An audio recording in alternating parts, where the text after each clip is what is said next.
মহাপুৰুষ শ্ৰীমন্ত শংকৰদেৱৰ জন্মস্থানত নিৰ্মাণ হোৱা বটদ্ৰৱা প্ৰকল্প শুভ উদ্বোধন কৰিবলৈ অহা ২৯ ডিচেম্বৰত বটদ্ৰৱালৈ আহিব গৃহমন্ত্ৰী অমিত শ্বাহ। মহাপুৰুষ শ্ৰীমন্ত শংকৰদেৱৰ জন্মস্থান বটদ্ৰৱা থানৰ ঐতিহ্যমণ্ডিত আকাশী গংগাৰ তীৰতে নিৰ্মাণ হোৱা বটদ্ৰৱা প্ৰকল্পৰ কামৰ বুজ ল'বলৈ উপস্থিত হয় মুখ্যমন্ত্ৰী ডক্টৰ হিমন্ত বিশ্ব শৰ্মা।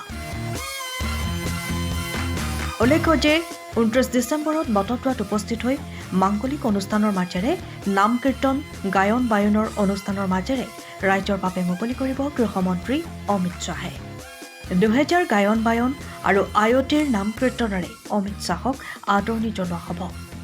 ৬০,০০০ ভকত বৈষ্ণৱ আইমাত্ৰৰ উপস্থিতিত অনুষ্ঠিত হ'বলগীয়া এই বিশেষ অনুষ্ঠানৰ পূৰ্বে বটদ্ৰৱাৰ প্ৰকল্পস্থলীত মুখ্যমন্ত্ৰী ডক্টৰ হিমন্ত বিশ্ব শৰ্মাৰ লগতে মন্ত্ৰী পীযুষ হাজৰিকা, বিধায়ক ৰূপ শৰ্মা, জিতু গোস্বামী, ৰমাকান্ত দেউৰী আৰু শশীকান্ত দাস উপস্থিত হয়। অহা ২৯ ডিচেম্বৰ তাৰিখে ভাৰতৰ গৃহমন্ত্ৰী ডাঙৰীয়া বৰদোৱালৈ আহিব আৰু আমাৰ যিটো মহাপুৰুষ জন্মস্থান সাংস্কৃতিক প্ৰকল্প আমি নিৰ্মাণ কৰিছোঁ তাৰ শুভ উদ্বোধন কৰিব আৰু তাৰ পিছত সিদিনাখনেই তেওঁ গধূলি গুৱাহাটীত আৰু কেইবাটাও অনুষ্ঠানত যোগদান কৰিব। সকলোৰে লগত আলোচনা কৰিলোঁ যাতে মিটিংখন আমি খুব ভালে কৰিব পাৰোঁ। ইয়াতে 90% কমপ্লিট হৈছে, 10% অলপমান যেতিয়ালৈকে আমাৰ মিটিংখন হৈ যাওক, খোলোতে আৰু একমাহমান পিছত লাগিব, সেইখিনি সময়ৰ ভিতৰত গোটেইটো হৈ যাব।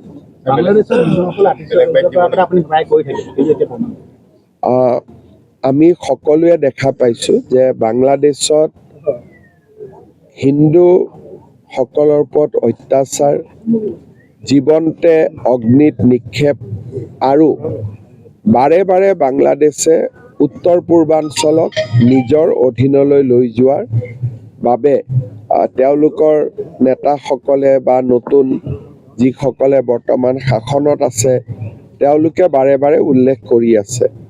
আমি বাংলাদেশত যি হৈছে তাক গভীৰ উদ্বেগেৰে সৈতে আমি লক্ষ্য কৰি আছোঁ আৰু আমি সকলোৱে জানো যে সেই বাংলাদেশৰ দেশৰ পৰা বিভিন্ন সময়ত অহা মানুহেৰে আমাৰ অসমখনো ভৰি আছে।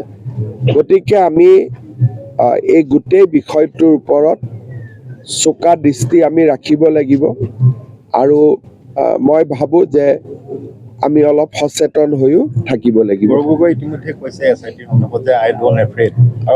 তেওঁ এফ্ৰেড যেতিয়া মানুহে প্ৰেছত কয় যে আই ডোন্ট এফ্ৰেড, তাৰমানে তেওঁ বেছিকৈ এফ্ৰেড কৰি আছে, নহ'লে প্ৰেছত কোনোবাই ক'ব নেকি? হয় নহয়? যদি এফ্ৰেড কৰা নাই মনে মনে থাকিলে হ'ল। আৰু লগতে কৈছে যে হিমন্ত বিশ্ব শৰ্মাই ১০০০টা ফাঁকি দিব পাৰে। হিমন্ত বিশ্ব শৰ্মাই কি কৰে কি নকৰে অসমৰ মানুহে তাক জানে। আপুনি যে মোক এই প্ৰশ্নটো সুধিলে, ক'ত সুধিছে? বৰদোৱা থানত থিয় হৈ। ইয়াত ফাঁকি আছে নেকি? তাৰমানে আপোনালোকে কোৱাক যিবিলাক তেওঁ কয় মোক সুধিবই নালাগে, আপোনালোকে নিজে কৈ দিব পাৰে যে হিমন্ত বিশ্ব শৰ্মাই নিজৰ ৰাজনৈতিক জীৱনত এটাও ফাঁকি দিয়া নাই। তাৰ উদাহৰণ এইটো বৰদোৱা প্ৰকল্প। আজি আপুনি এটা কেমেৰালৈ এটা বাইট কৰিয়ে দিব পাৰে। আৰু তেওঁ কোৱা কথাটোৰ যদি ভিউ ১,০০০ হৈছিলে, বৰদোৱা প্ৰকল্পটো দেখুৱাই আপুনি কৈ দিয়াৰ লগে লগে তাৰ ভিউ ১,০০,০০০ হৈ যাব। স্যাৰ, বটদ্ৰৱা প্ৰকল্পৰ এই ভূমি বেদখলৰ কবলত আছিল আৰু বিজেপি নেতৃত্বাধীন চৰকাৰ শাসনলৈ অহাৰ পিছতে বেদখল। আজি বৰদোৱা থানৰ চাৰিওফালে আমাৰ বেদখল আছিল, বেদখল উচ্ছেদ হৈছে আৰু কিছু কৰিবলগীয়া কাম বাকী আছে আৰু আমি পৰ্যায়ক্ৰমে কৰি গৈ থাকিম।